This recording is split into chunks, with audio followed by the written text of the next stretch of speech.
Se tiver diminuído de 10% para, sei lá, 9,5, eu te dou R$1.000. Se quiser apostar aqui agora. Veja, eu tava estudando essa questão da escala 6 por 1. Ele tá fazendo uma aposta. Não, vai reduzir, vai reduzir. Estimativa. Sim, mas primeiro, sim ou não? Antes da sua análise, sim ou não? Você vai aceitar a aposta ou não? R$1.000 não, mas eu topo o desafio. Você não precisa pagar de volta, ele vai te dar.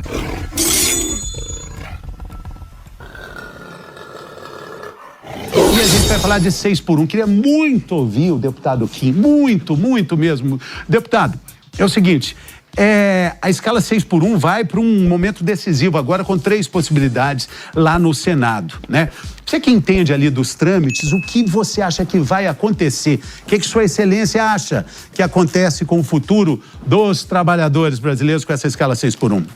Acho que não vai mudar absolutamente nada. Nada? Nada. Peraí, é o fim da 6 por 1. Vai ter folga no sábado e no domingo. Vai ter folga, gente. Vai ter folga. Vai ter folga. Quando a gente for tomar uma cervejinha no shopping, não vai ter bar aberto, né? Quando a gente for... O que mais? Não, vai ter sim. Que mais não aí? sei. O preço vai da trocar. porçãozinha vai A ótica subir. do meu amigo Marcel. O preço lá da em... cervejinha vai subir. Né? O preço do produto sobe. Meu amigo Marcel vai ter que trabalhar. Vou fazer um óculos também com o Marcelo. Mas só tem ele trabalhando, porque o único funcionário que tem... Literalmente vai ser com ele mesmo, né? Mas é importante. Lembrando que a sugestão do Henrique para o problema do Marcel, que tem duas óticas em cidades com 300 quilômetros de distância, foi só ele entrar ali Trabalhar no dia, mais. né? Trabalha mais ele. No dia de folga. É o oposto da escala do Roberto Carlos. Roberto Carlos tem escala 1 por 364. O Marcel vai ter 364 por 1, só vai folgar no Natal. Segundo o Henrique, pelo menos, ele vai ter O Roberto Carlos, no ano bissexto, tem até um dia a mais, né? De folga. Tem 2 dias. Mas, assim, o fim da escala 6 por 1 é importante, cara. Pensa que a pessoa que vai ter um dia a mais de folga, ela tem um dia a mais para consumir também. Então, tem esse fator positivo no fim da escala. Se o produto Como é que o deputado Kim votou? Foi um dos únicos corajosos a votar contra, né? A maioria do PL e do PT 22, se dobrou, né, ao populismo e à demagogia, assim. E até gostaria de fazer uma aposta. Se você realmente acredita que a PEC vai acabar com a escala 6 por 1, porque a discussão não é se é bom ou se é ruim trabalhar na escala 6 por 1. Obviamente que é ruim, ninguém gosta, né? E ninguém quer pro seu país que a maior parte das pessoas não tenham tempo para estudar, para ter lazer. Essa não é a discussão, né? Ninguém quer que o trabalhador brasileiro precise se sujeitar sem receber a mais, de trabalhar 6 dias por semana. O ponto é, se a PEC vai ter esse efeito prático ou se não vai ter. O meu ponto é, hoje, cerca de 10% dos trabalhadores estão nessa escala. Eu aposto que daqui a 1 ano, quando a PEC entrar plenamente em vigor, vai ser os iguais 10% vão continuar trabalhando nessa escala. A PEC não vai mudar nada na prática. Né?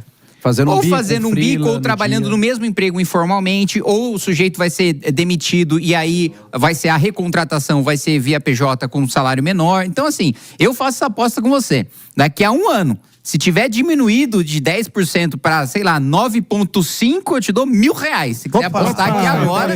Coloca o Henrique na tela pra ver se ele vai... Eu sou um grande fã de apostas, né? Mas, veja, eu tava estudando essa questão da escala 6 por 1. Ele tá fazendo uma aposta... Não, vai reduzir, vai reduzir. Estimativa. E veja, sim, mas primeiro, sim ou não? Antes da sua análise, sim ou não? Você vai aceitar a aposta ou não? Os R$1.000 não, mas eu topo o desafio. Você não precisa pagar de volta, ele vai te dar, se cair. Topa o desafio. Topa? Sim. Topa, fechou. Só sem os R$1.000 que eu não sou um grande favorável à aposta.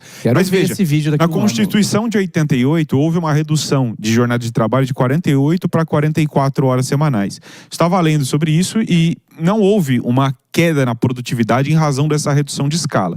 88 já faz um bom tempo. Sim, então, e o sistema já faz de quase medição 40 da época anos. era bem apurado, e assim, né? Sim, mas já faz quase 40 anos. E essa redução aí de 4 horas, não prevejo, pelo que já foi visto na questão histórica, essa redução. Agora, a outra é exatamente o trâmite normal lá no Senado, mas tem uma importante, que seria a PEC do horário flexível, com acordos individuais e contratos também individuais de 20, 30, 40 ou até 50 horas.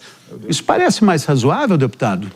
Olha, em regra, os países desenvolvidos, ou mesmo os desenvolvimentos, especialmente os que cresceram mais ali no Sudeste Asiático, eles têm um modelo por horário, né?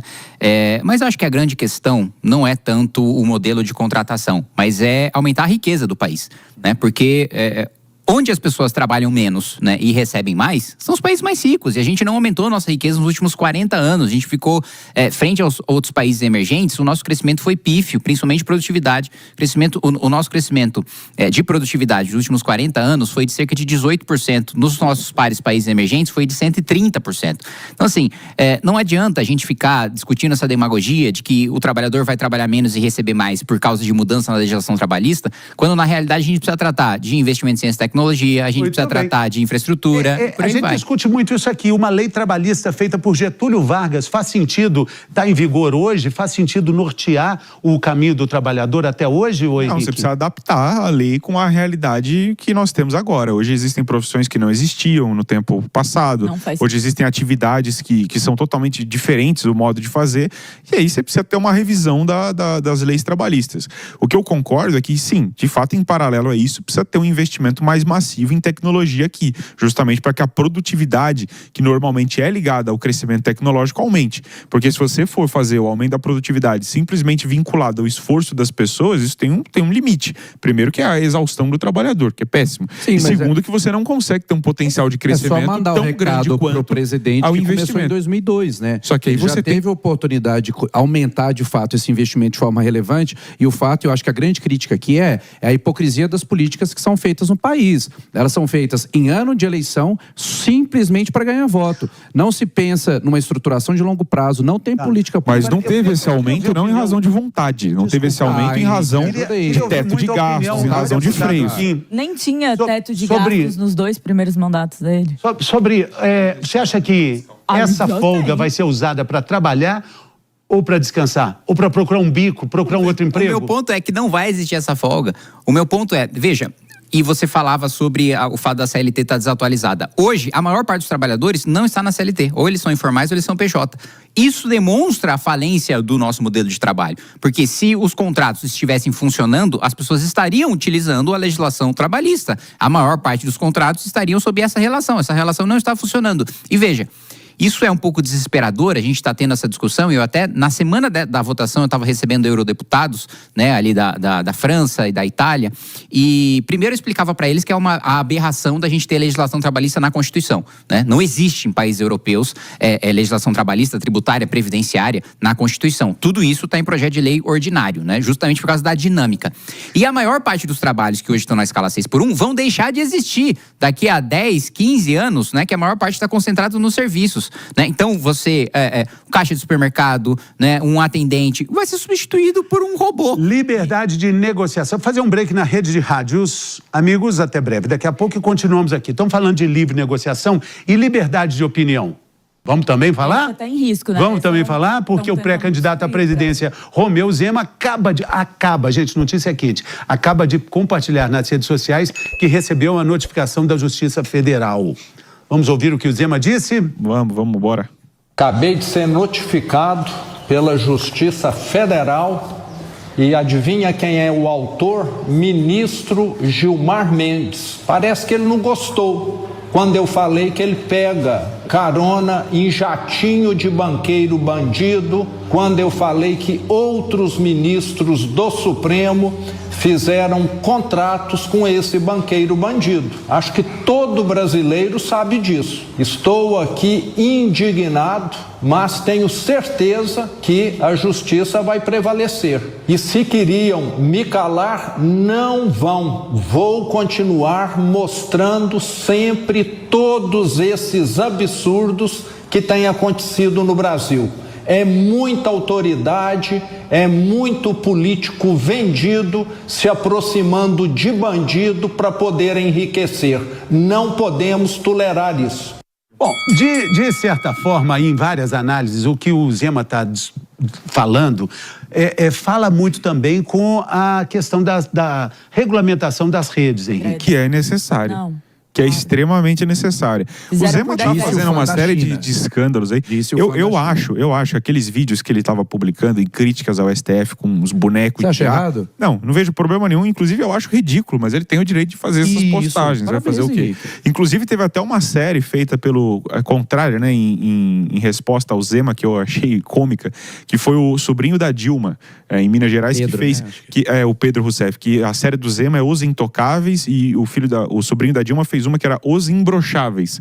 E aí você tinha os personagens que eram o Zema. Liberdade, não é? Eu acho tosco a montagem com IA, acho, mas por que vai postar, vai fazer o quê? O que eu posso fazer? Aqui, o que a gente precisa As pessoas têm o direito de serem toscas. Não tem o que fazer quanto a isso. É o direito à crítica, a sátira, a comédia, o uso de figuras públicas ali dentro dessa comédia, dentro dessa brincadeira e dentro dessa crítica, que é ácida, que é orgânica da democracia, é uma garantia da liberdade de expressão, é uma garantia constitucional. Quando nós olhamos para o material que o Zema produziu ali nos Intocáveis, se trata de uma sátira política, se trata de um direito, de uma presença que não existe onde? Em estados autoritários, como no caso chinês, mas que deveria ser comum e normal dentro de uma democracia funcional, como deveria ser, em tese, o caso do Brasil. Quando a PGR aceita esta denúncia, quando esse processo tem segmento, nós nos colocamos em um curso de não compreensão do que está acontecendo. Lembrando que essa mesma PGR que demorou e não deu ali o seu parecer favorável à prisão preventiva de Daniel Vorcaro a pedido do ministro André Mendonça, mas que parece ser muito mais ágil em responder uma situação como essa relacionada a uma crítica a ministro do Supremo Tribunal Federal, em uma piada, uma sátira de bonequinhos de IA que fazem ali brincadeiras em relação à situação. Lembrando que o mesmo ministro Gilmar Mendes teve uma fala que ele próprio reconheceu